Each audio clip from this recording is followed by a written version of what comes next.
¿Ya están en el libro de Juan? Ok, vamos a estudiar hoy nada más los primeros 11 versículos del libro de Juan. Son bastantes. En el capítulo anterior terminamos diciendo que después de las palabras de Jesús en el último en el último día de la fiesta de los tabernáculos, ¿se acuerdan cuáles fueron sus palabras? El que beba, ¿verdad?, de esta agua, de su interior correrán ríos de agua viva. ¿Y se acuerdan por qué dijo eso, sí o no? Porque en el último día de la fiesta de los tabernáculos, los sacerdotes iban por agua del estanque de Siloé y lo derramaban sobre el altar, y la gente llegaba así con sus jarras y sus vasitos y lo ponían ahí y tomaban, ¿ves? Entonces Jesús, cuando está pasando eso, dice que beba de esta agua, o sea, de él mismo, ¿no? Y después de eso, el versículo último, que es el 53, que más bien sería el principio del 8, es un poco extraño, dice en el 7:53, ¿lo puedes poner?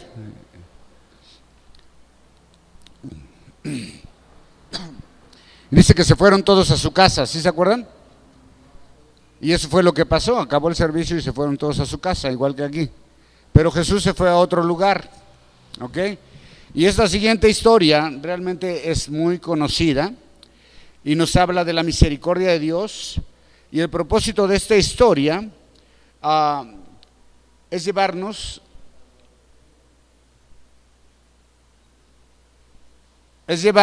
a dejar de ser justicieros del pecado y pensar en la misericordia de Dios aplicada a nosotros, ¿ok?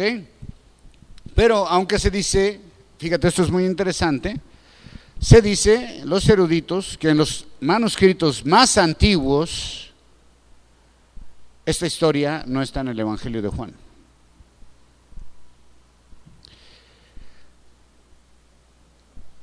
Es decir, que esta historia fue después agregada en el Evangelio de Juan.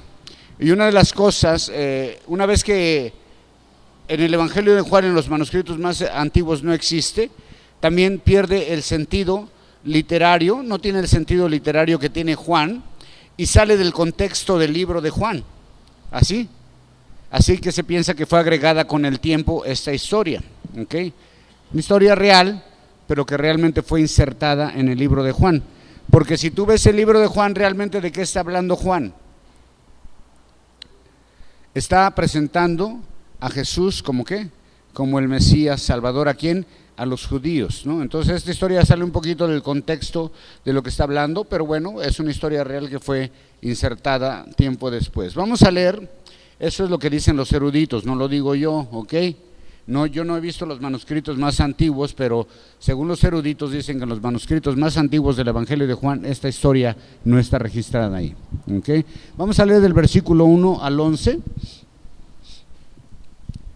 Y Jesús se fue al monte de los olivos, y por la mañana volvió al templo, y todo el pueblo vino a él, y sentado él les enseñaba. Entonces los escribas y los fariseos le trajeron una mujer sorprendida en adulterio, y poniéndola en medio, le dijeron: Maestro, esta mujer ha sido sorprendida en el acto mismo de adulterio. Y en la ley nos mandó Moisés apedrear a estas mujeres. Tú, pues, ¿qué dices? Mas esto decían tentándole para poder acusarle. Pero Jesús, inclinado hacia el suelo, escribía en tierra con el dedo. Y como insistieran en preguntarles, se enderezó y les dijo: El que de vosotros esté sin pecado, sea el primero en arrojar la piedra contra ella. E inclinándose de nuevo hacia el suelo, siguió escribiendo en tierra. Pero ellos, al oír esto, acusados por su conciencia, salían uno a uno, comenzando desde los más viejos hasta los postreros, y quedó solo Jesús y la mujer que estaba en medio. Enderezándose Jesús, no viendo a nadie sino a la mujer, le dijo: Mujer, ¿dónde están los que te acusaban? ¿Ninguno te condenó? Ella dijo: Ninguno, Señor. Entonces Jesús le dijo: Ni yo te condeno, vete y no peques más. Señor, damos gracias en esta noche y te pedimos que bendigas tu palabra, que nos ayudes a entenderla, a ponerla por práctica en nuestras vidas, por obra, Señor. Te lo pedimos, Señor, por Jesús, Señor, por su sacrificio en la cruz, en el nombre de Jesús, amén. Bueno, ya vemos que toda la gente se fue a su casa, terminando la fiesta de los tabernáculos, ya era tiempo de descansar, de volver a las actividades de la vida común, la fiesta había terminado, así es de que cada quien se va a su casa, pero recordamos que durante la fiesta los fariseos están haciendo ya el intento de arrestar a Jesús, ¿se acuerdan? Que mandaron a los alguaciles del templo y regresaron y les dijeron a los fariseos, ¿por qué no lo trajeron? Y dijeron, es que ninguno habla como él, nunca hemos oído hablar a alguien como él. Y eso fue motivo suficiente para que ellos no trajeran a Jesús arrestado. Entonces, en este siguiente capítulo, los fariseos están intentando hacer caer a Jesús en algo que pudiera comprometerlo. Jesús no se regresó a su casa, sino que se fue al Monte de los Olivos, uno de sus lugares favoritos, pasó la noche ahí, y al día siguiente, al amanecer, regresó al templo a hacer su actividad principal, que según el verso 2, era enseñar las Escrituras. ¿Okay? Entonces Jesús estaba sentado, ayer al revés, el que se sentaba era el maestro y la audiencia estaba de pie. Así de vamos a hacerlo, por favor, pónganse de pie, yo me siento más chido, ¿no? Así se acostumbraba antes. Bueno, entonces estaba a Jesús haciendo su actividad favorita, que era enseñar, o principal, que era enseñar las Escrituras. Después, en el verso del 3 al 5, mientras Jesús está en el templo, obviamente está ¿dónde? En los atrios del templo, ¿verdad? No está en el lugar santo ni en el lugar santísimo, está en los atrios del templo y está compartiendo las Escrituras, y empieza a acercarse la gente, ya tiene mucha gente escuchándolo, y en eso interrumpen unos fariseos y unos escribas y traen a una mujer, seguramente de los cabellos así acá, la traen arrastrando. Quiero que te imagines la escena, ¿no? Y la mujer gritando, a lo mejor, no sé, y se hace un alboroto tremendo ahí. Y estos presumían, los fariseos siempre presumían de una pureza espiritual que según ellos la habían alcanzado por cumplir con rituales, ¿no? O sea, por ejemplo, ellos no comían nada prohibido. Los escribas eran los encargados de hacer las copias, ¿no? Pero los fariseos tenían un pensamiento en cuanto a la pureza muy profundo. De hecho, ellos no eran capaces ni de tocar a una persona que no fuera judío porque se contaminaban, no comían nada que estuviera prohibido por la ley, el sábado lo respetaban, oraban, ayunaban 2 veces a la semana, oraban en todas las vigilias de oración, en todos los tiempos de oración que había, colaban el vino, bueno, hacían una de cosas con tal de alcanzar una pureza espiritual, pero en base a rituales, ¿no? Esos traen consigo una mujer que ha sido sorprendida en adulterio. Sí, la agarraron con las manos en la masa y la llevan a Jesús para saber su opinión. ¿Qué se debería hacer en este caso? Según la ley, según la ley, si tú ves en Levítico y en Deuteronomio, por ejemplo, en Levítico dice que si alguien era sorprendido en adulterio, ¿qué les tenía que pasar? Debían morir apedreados. ¿Ves? ¿Dónde están mis piedras que tenía aquí? ¿Por qué me las quitaron? Ahorita que me acuerdo. ¿Dónde están? ¿Quién las quitó? Aquí tenía yo unas piedras. Y era para eso. ¿Ya apedrearon a alguien? Bueno, tenían que morir apedreados por la congregación. Los sacaban fuera del campamento y estando afuera, los roqueaban hasta que los mataban, ¿ves? Pero en Deuteronomio, por ejemplo, había una ley que si un marido sospechaba que su mujer le era infiel, la llevaban ante el sacerdote y le daban a tomar las aguas amargas, ¿se acuerdan? ¿Y qué pasaba cuando tomaba esas aguas amargas? Si era culpable, se le inflaba el vientre y ¡pum!, reventaba. ¿Okay? Y si no era culpable, se convertía en una mujer fértil. ¿Se acuerdan de eso? Y dicen que ahí dice que el sacerdote tomaba polvo del piso y echaba una tinta especial, y algunos rabinos dicen que lo que ponían era un pergamino con el nombre de Jehová en la tinta, y entonces esa tinta se diluía en el agua, y según la enseñanza es de que Jehová está dispuesto a borrar su nombre con tal de que se guarde la armonía en la familia. Qué chido, ¿no? Está padre eso. Lo escuché de un maestro que de mucho judaísmo, muy padre. Bueno, quienes fueran sorprendidos en adulterio tenían que ser apedreados. Así que esta mujer, según la ley, no tenía ninguna esperanza, estaba condenada a muerte, ¿ok? ¿Sí o no? Pero lo sorprendente es que solo la traen a ella, no traen al hombre. La ley dice que ambos debían de morir. Jesús sabía y conocía perfectamente lo que la ley decía acerca de esto. ¿No lo crees? Algunos relacionan esto con el mensaje del profeta Oseas, en donde, ¿se acuerdan qué pasa en el libro de Oseas o no? ¿Quién ha leído el libro de Oseas? Yo ya lo enseñé aquí, pero ¿quién ha leído el libro de Oseas? Uno nomás, y los demás no, ya lo enseñé yo aquí. ¿Alguien se acuerda qué pasa en el libro de Oseas? ¿No? ¿No? ¿Tú sí? Ahí está la cámara. ¿Tú sí? ¿Tú también? ¿Tú también? Sí, qué bueno, son muchos. Qué estudiosos. El libro de Oseas es el profeta que Dios le ordena que engendre hijos hijos de fornicación. Dice, búscate una mujer, ¿verdad? Y engendra hijos de fornicación. La mujer de Oseas lo engaña una y otra vez, ¿se acuerdan? Y va teniendo hijos de sus amantes. Pero esa mujer representa ¿a quién? A Israel, ¿ok? Y Oseas es un tipo de Cristo, el marido, misericordioso. Y los amantes de Gomer representan los ídolos de Israel, ¿ok? Hay una relación muy cercana en esto, ¿no?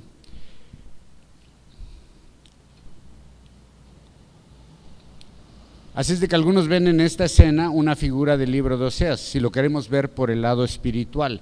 Y sabemos que Oseas, ¿qué hizo Oseas con Gomer? ¿Qué hizo? La perdonó una y otra vez, hasta el momento en que ella ya quedó abandonada totalmente por todos sus amantes y todo, y la venden como esclava, ¿verdad? ¿Y qué hace Oseas con ella? Va y la compra y la redime, ¿ves? ¡Wow! Interesante, ¿no? Una historia muy de amor, pues, del amor de Dios por su pueblo, representado en el profeta Oseas y su esposa Gomer. Ok, entonces le preguntan a Jesús, le dicen, ¿tú qué dices? Así es de que después de recordarle a Jesús lo que la ley decía de estas situaciones, le lanzan la pregunta que según ellos pondrían aprietos a Jesús.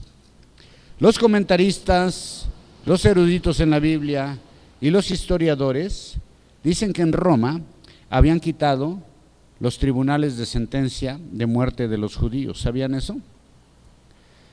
¿Por qué creen que llevaron a Jesús? Solo Roma podría ejecutar sentencia de muerte.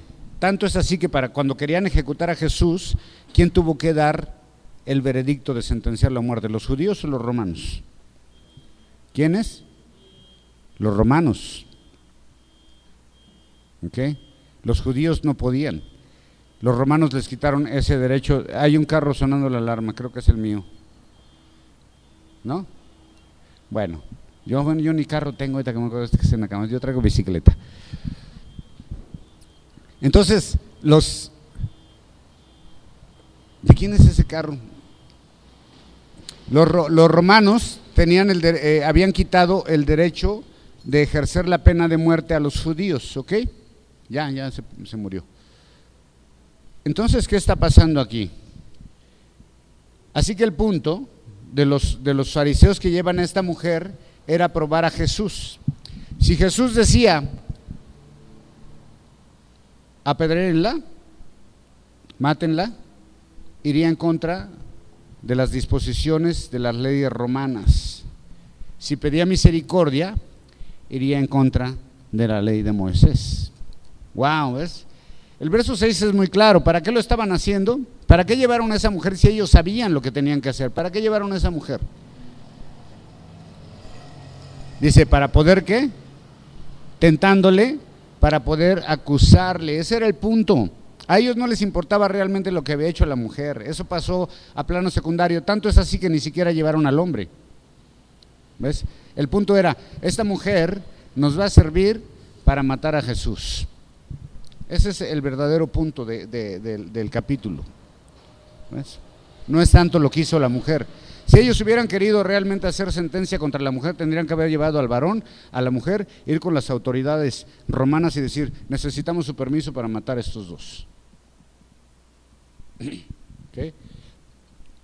La verdadera intención era esa. No les importaba el asunto de la mujer, porque ni siquiera traían al hombre, el punto era usarla para matar a Jesús. Y en ese acto o pensamiento también ellos estaban violando su ley. Primero porque no traían al varón, ya ahí estaban violando su ley, y estaban violando de alguna manera el no matarás, ¿no?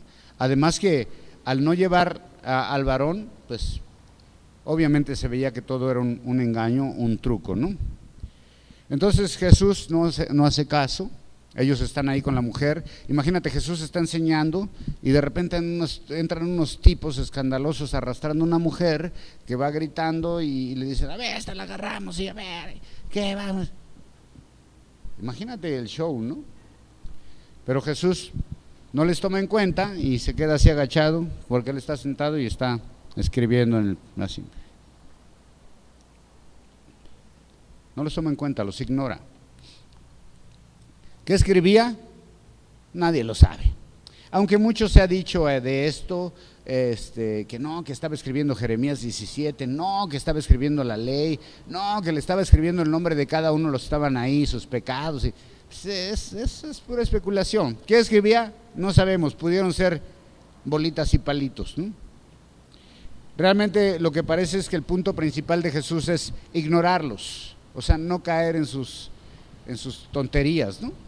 En sus intenciones. Era como decir, ay, ahí vienen otra vez esos con sus tonterías, a querer atraparme, otra vez vienen a hacer trampa. Realmente no estoy interesado en sus chismes. Obvio, estos sabían lo que tenían que hacer. Y Jesús se pudo limitar en ese momento a decir, ¿qué dice la ley? ¿No?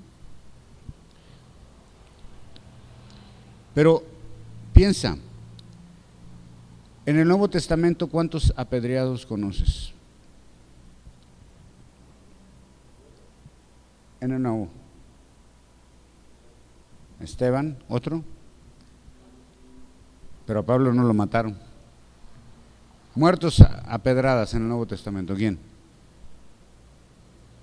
Esteban nada más. ¿Por qué nada más Esteban?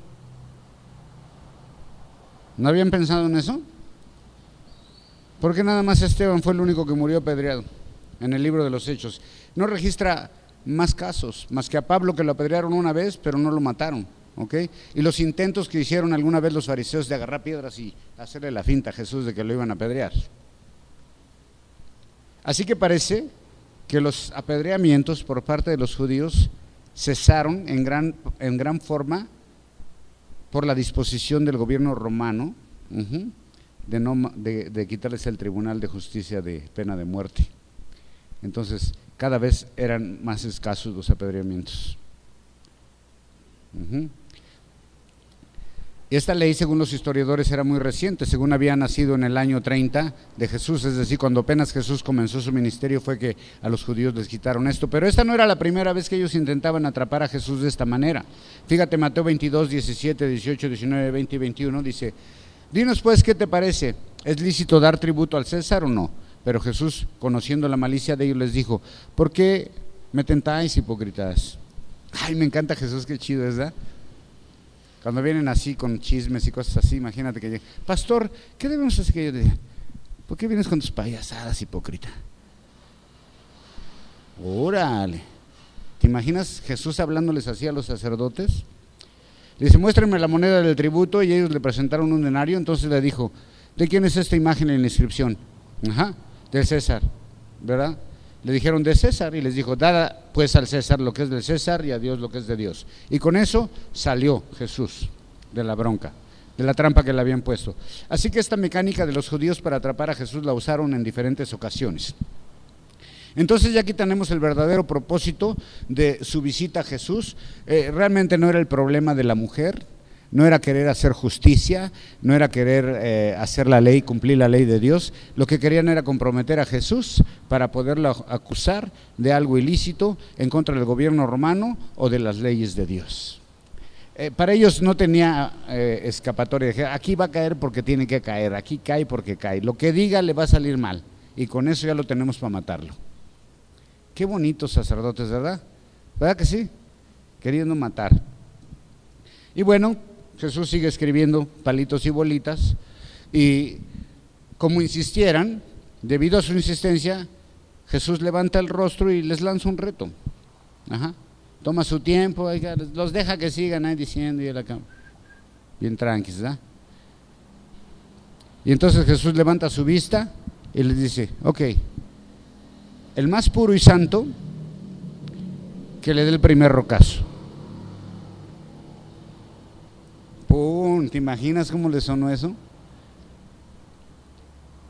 Estos se sentían súper santos, porque cumplían con todos los rituales de pureza, ¿no? Trataban de alcanzar la santificación, por medio de rituales, no comían nada prohibido, no tocaban nada inmundo, cumplían con todos los rituales posibles, pero Jesús los lleva al punto medular. Antes de matar a esta mujer, le dicen, antes de que la maten, examinen su conciencia, porque tal vez tus obras parezcan de justicia y tal vez tengamos una apariencia muy bonita externa ante la gente, tal vez parezcamos muy espirituales, de mucha religión, pero ve más allá, le dice Jesús, ve más allá. ¿De verdad te crees impecable? ¿Capaz de hacer justicia por tu propia evaluación? Si es así, si de veras te crees así, comienza a lanzar piedras contra todos porque no te merecen. Wow. Qué triste, ¿no? Cuando venimos a acusar a gente, ¿no? Pastores, o andamos ahí hablando de alguien y si estuviera esto vigente ya hubiéramos apedreado a 2, 3, ¿ves? La enseñanza práctica aquí es, no juzgues, y si quieres aventar piedras, aviéntatelas tú. Cuando quieras criticar a alguien, juzgar a alguien o acusar a alguien o ponerle el dedo a alguien porque tú crees que eres más santo, lo primero que deberíamos de hacer es agarrar una piedra, darte una pedrada en la cara así, ¡paz! Y luego ya vas y le das al que sigue, pero primero nosotros mismos, ¿no? Generalmente pensamos que somos mejor que los demás. Generalmente pensamos que somos más santos que el vecino, que el que está junto de nosotros. Pero el punto de Jesús es, todos son pecadores, todos merecen morir. Es por eso que vine a dar mi vida por todos ustedes, porque son pecadores. Wow. El punto es ese, Jesús salió del problema y no les dio oportunidad a estos de usar sus artimañas acusadoras. Cuando andamos acusando, hermano, nos hacemos como estos. Cuando andamos hablando de alguien y quisiéramos matarlo o que lo corrieran de la iglesia, o cuando hacemos pedazos a alguien con nuestras palabras, nos hacemos como estos, ¿no? Cuando queremos que castiguen el pecado ajeno, le estamos ayudando a Dios, pero primero deberíamos de darnos un rocazo nosotros mismos y después ya podemos acusar a los demás. ¿Ve? Porque como dice el dicho mexicano, todos tienen colita que les pisen, todos tenemos colita que nos pisen, ¿no? Entonces, cuidado con andar acusando, ¿no? Porque el único que acusa a los hermanos, ¿quién es? El diablo es el acusador de los hermanos. Nosotros estamos para edificar, para restaurar, para bendecir. ¿Ok? Así es de que Jesús siguió escribiendo. Después de que les dice eso, ok, pues el que se sienta más santo, que aviente la primera piedra. Jesús se agacha y sigue escribiendo, bolitos y palitas otra vez, ¿no? Había tocado sus conciencias y después los había dejado avergonzados a estos religiosos que se sentían súper santos, sin pecado. Dice la Biblia que se fueron acusados por su conciencia. Entonces Jesús logró confrontarlos y al mismo tiempo salió librado de sus malas intenciones. Es muy impresionante, pero todo está sucediendo, ¿sabes dónde? En el templo. Todo eso está sucediendo dentro del templo, en los atrios. Ahí hay un escándalo, ahí hay un chisme, creyentes y sacerdotes queriendo hacer mal, queriendo perjudicar la obra de Dios. Y no lo digo por la mujer, porque la mujer ya estaba condenada por la ley. Según la ley debía morir. pero lo digo por las intenciones de ellos a Jesús, porque ese es el punto del capítulo, ¿ves? O sea, no es tanto lo que hizo la mujer, es lo que estaban haciendo ellos en contra de Jesús para matarlo. El punto realmente aquí es ese, comprometer a Jesús para matarle, poner una trampa. Pero después de que Jesús lance ese reto, se fueron y se empezaron a retirar uno a uno. ¿Qué hubiera pasado si alguien lanza la primera piedra?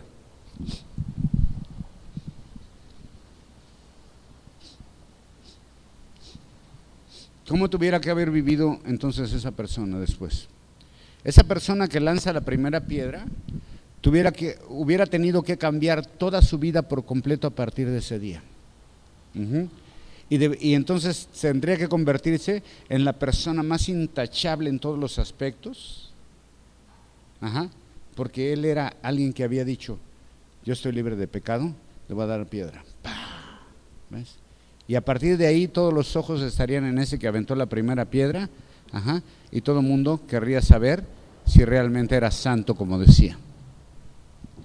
Qué triste, ¿no? Tendría que ser intachable en todos los aspectos, pero ¿sabes qué? Nadie pudo aventar la primera piedra. Nadie. ¿Por qué?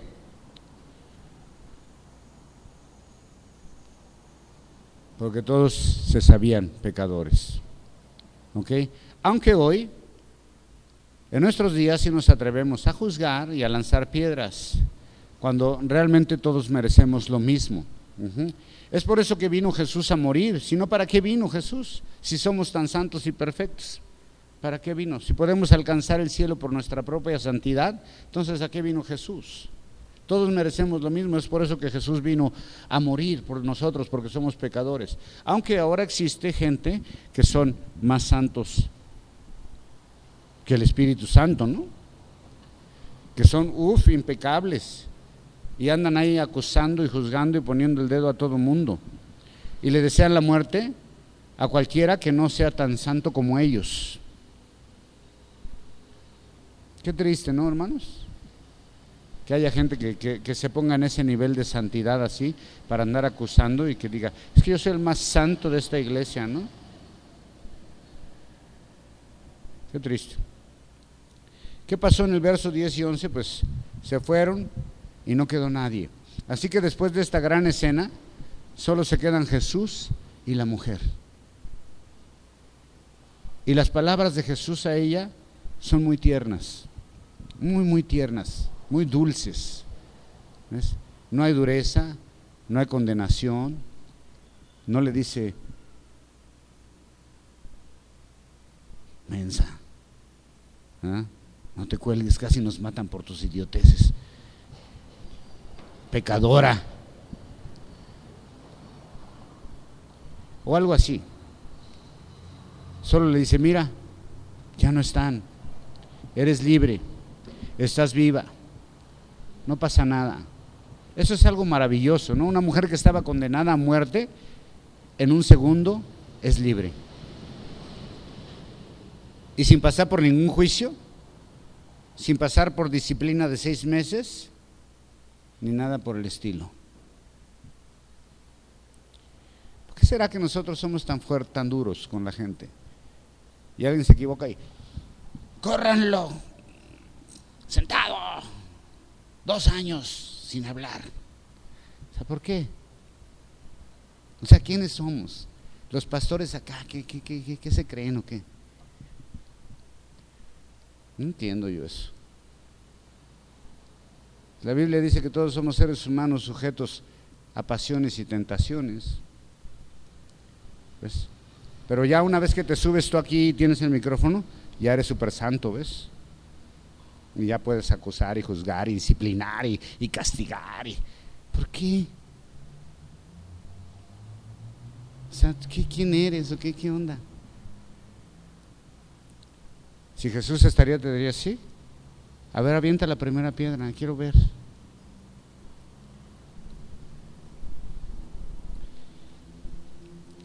Jesús lo único que le dice: ¿sabes qué?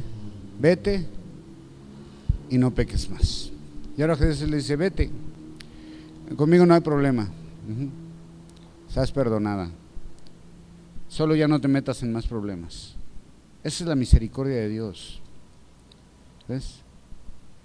Dios entiende la naturaleza del ser humano, Dios entiende nuestros errores, nuestras debilidades, todo.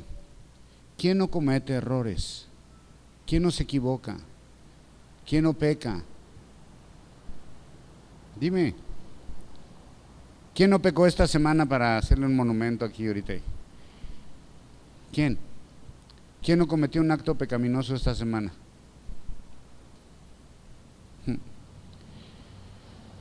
Solo que agrega a Jesús, no lo hagas más. Ajá. Y ahora pensaríamos, bueno, alguien que se libró de una muerte segura por la gracia y misericordia de Dios, ¿volvería a hacer lo mismo?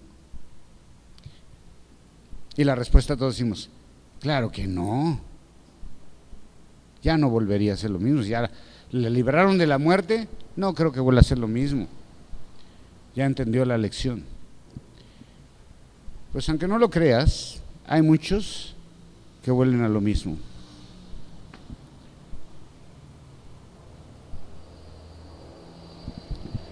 Y entonces nosotros le decimos, eres como el perro que se vuelve a su vómito.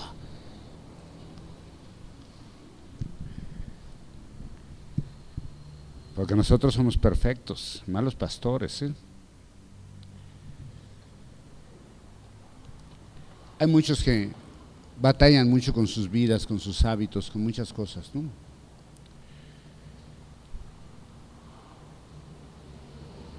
Una vez escuché una historia de un joven que intentó suicidarse, era cristiano y intentó suicidarse porque fumaba y no podía dejar de fumar. Oró, ayunó, le pidió a Dios, oraron por él en la iglesia. Bueno, hasta una liberación en lenguas le hicieron,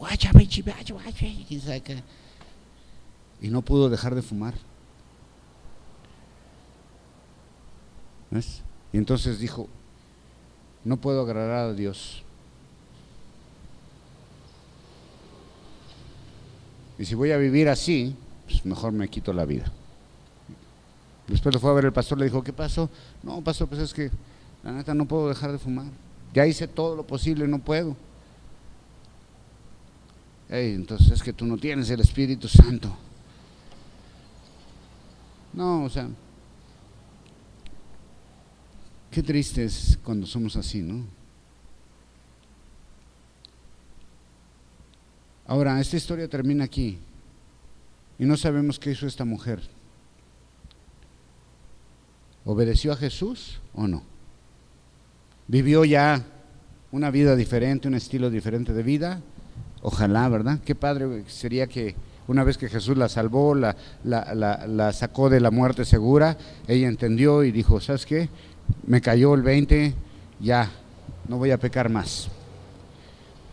Lo único que sabemos es que no murió porque Jesús estaba ahí. Pero tengo una pregunta para todos. ¿Qué pasaría si esa mujer vuelve a caer en lo mismo? Y otra vez la agarran y se la vuelven a llevar a Jesús. Agarramos otra vez a esta mujer en lo mismo, Jesús. ¿Qué diría Jesús? No, ahora sí apedrénla. ¿Qué crees que diría? ¿Qué diría? Díganme ustedes. Ustedes que acá, ¿qué diría? ¿La perdonaría otra vez? ¿Por qué? Si ya la perdonó una vez, es una zorra. ¿Eh? ¿No? ¿Qué diría Jesús? Ahora sí apedrénla, ya estuvo. ¿Qué onda? Está jugando con... ¿Ok? ¿Qué diría Jesús? Dime.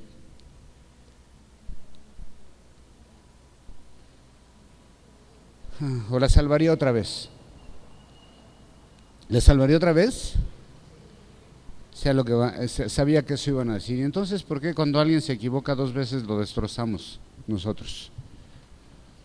¿Por qué cuando alguien se tropieza con la misma piedra, como dice la canción, tropecé de nuevo y con la misma piedra? A ver, ¿por qué cuando alguien se tropieza con la misma piedra lo hacemos pedazos? Y lo tachamos de estúpido, de necio, de irreverente, rebelde, quién sabe qué tal.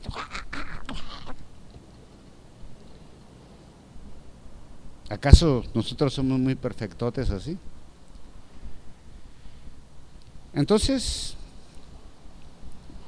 una vez Pedro le preguntó a Jesús: Señor, acá viéndose muy espiritual, ¿cuántas veces tengo que perdonar a mi hermano? ¿Hasta 7 veces?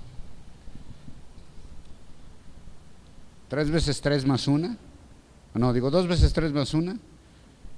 Y él pensó que me impresionara a Jesús, ¿no? Que Jesús iba a decir: wow, Pedro, qué espiritual andas, 7 veces estás dispuesto a perdonar a tu hermano que te ofendió.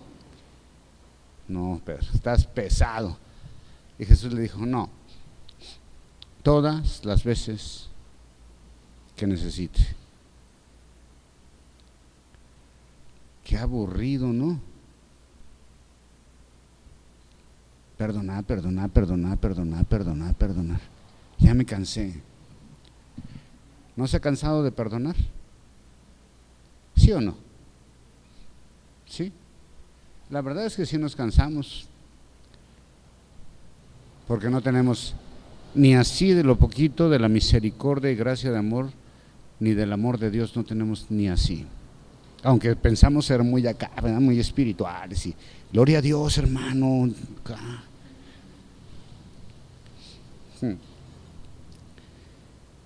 Al principio dije que esta historia nos recordaba mucho el libro de Oseas. ¿Qué hizo Oseas con Gomer? Dios le dijo: búscate una mujer ramera y engendra hijos de fornicación con ella. Porque ¿qué quería Dios con eso? Enseñarle al pueblo de Israel su amor, su misericordia. Entonces, Gomer, aunque era una mujer ramera, se casa con el profeta y empieza a tener un hijo de uno, un hijo de otro, un hijo, cada quien su papi, para que no se peleen, ¿verdad? Y este cuate cada vez la perdona y la perdona y la perdona, y hay una promesa de restauración. Y Gomer representa al pueblo de Israel infiel, y los amantes de Gomer representan sus ídolos. Y Oseas, que es Oshia, que se parece a Yeshua, nada más cambia una letra, ¿okay? Y podríamos ir más allá, porque todavía en la cruz, antes de morir, Jesús dice una palabra que es casi Gomer, que es Gamir, y esa palabra está relacionada con todo esto. Entonces, Oseas va perdonando a su mujer cada vez y está simbolizando al pueblo de Israel y el amor de Dios, hasta que ella ya está abandonada, ya la botaron todos sus amantes, todos la botaron, está toda ya dada la cachetada y la están vendiendo como esclava. Y Oseas, ¿sabes qué hace? Dice: me alegro mucho de lo que te está pasando. No, va y la compra y la redime. ¿Ves? Es una historia de amor. Es el amor de Dios por su pueblo infiel. Y entonces, cuando Jesús está en la cruz y usa estas palabras también, es como si dijera: esto que estoy haciendo, lo estoy haciendo por ti, Gomer. Y cuando Jesús está en la cruz y está muriendo, y sus palabras son, lo que está diciendo consumado es, está diciendo: esto que estoy haciendo, lo estoy haciendo por cada uno de ustedes. Aunque han sido infieles y pecadores, y han andado con sus ídolos, yo estoy dispuesto a redimirlos. ¿Por qué? Por amor. Y eso es lo que pasó aquí. ¿Ves? Aunque la mujer merecía la muerte, Jesús dice: ni yo te condeno, ya llégale. Wow, qué impresionante, ¿no? Y eso me lleva a pensar en que, la verdad, nosotros no tenemos ni una pizquita así del amor de Dios. Reaccionamos diferente, aventamos piedras luego, juzgamos, escupimos, tiramos golpes.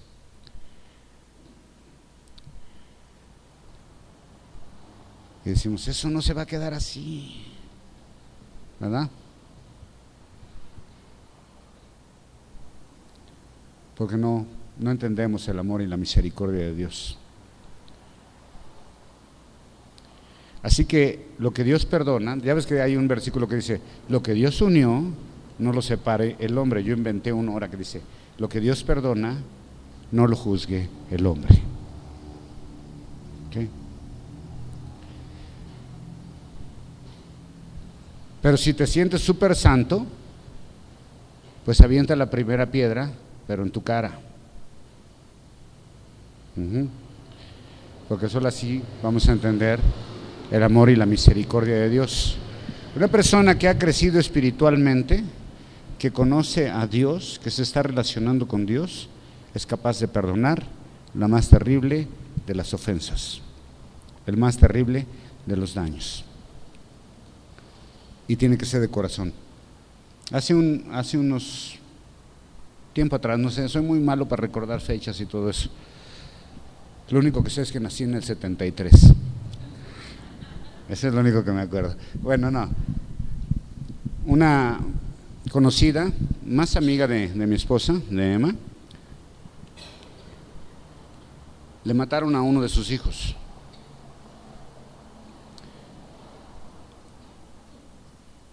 Y ella tuvo que llegar a un punto donde tuvo que perdonar a los asesinos de su hijo. Wow, impresionante, ¿no? Pero a veces nosotros no somos capaces ni de perdonar una mala actitud de alguien, ¿no? Pero si de veras has crecido en el amor y misericordia de Dios, ¿te puede dañar eso? ¿Te puede dañar que alguien diga algo de ti? ¿O que no? Porque entiendes que esa persona no necesita tu odio, sino lo que necesita es que la ames más. Las personas más difíciles de carácter, las personas más agresivas y lo que quieras, no necesitan tu reacción, necesitan que la ames más, porque aún no ha madurado, no ha crecido en el amor de Dios. ¿Ves? Entonces, mientras más difícil es una persona, es que le falta mucho madurar, entender el amor, la misericordia y la gracia de Dios. No somos tan importantes. Nuestro deber es perdonar, dar gracia, misericordia, vivir, y es difícil, es muy difícil, porque nuestros sentimientos, nuestras emociones nos traicionan. ¿Ves? El punto está en eso, ¿no? En que pueda manejar mis emociones y mis sentimientos y no sea tan visceral como dicen, sino que sea más racional. Piense antes de reaccionar, de hacer las cosas, antes de aventar piedras, piense en mí, como alguien que también se puede equivocar. Amén. Dan un aplauso muy fuerte al Señor.